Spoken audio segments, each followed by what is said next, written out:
When you look to rent a property in the Netherlands, it might be good to have a little bit more context about how the market is set up in the Netherlands. Well, in this video, we'll tell you all about just that.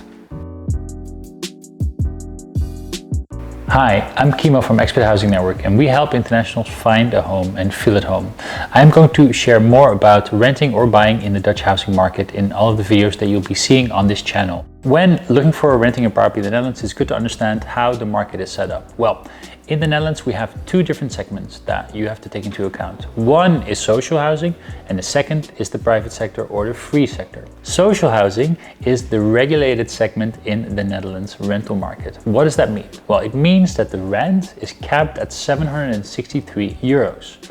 What it also means, however, is that a lot of people are interested in social houses, and there's a long waiting list. To give an example, when I was 17 and I moved to Amsterdam, I really hoped to have a rental property in the social housing segment, but years and years later I was still not able to get high on the list. So please be mindful that if you're an international and you're looking for a home, you probably won't be looking into the social segment. So the private sector or the free market. It's good to know that the free market is deregulated when it comes to rent. That means that the landlord can charge whatever they want in terms of the rental price.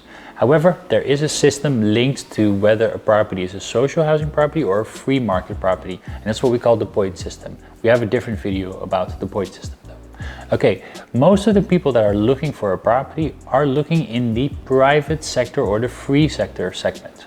Now, let me use Amsterdam as an example. Amsterdam has 55% social housing properties. So that means that only 45% is private sector or free market. Now, that might seem like a lot, but only 15% or 10 to 15% of that 45% in total is available to kind of like rent because they come on the market with recurring times.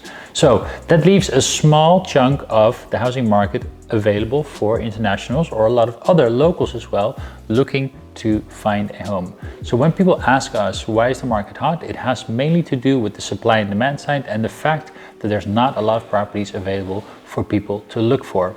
This might change in the future, but we have a different video about that.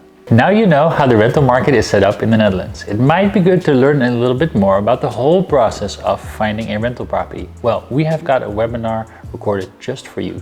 Click on the link in the upper corner and find out more about what it takes to rent a property in the Netherlands. Thanks and see you next time.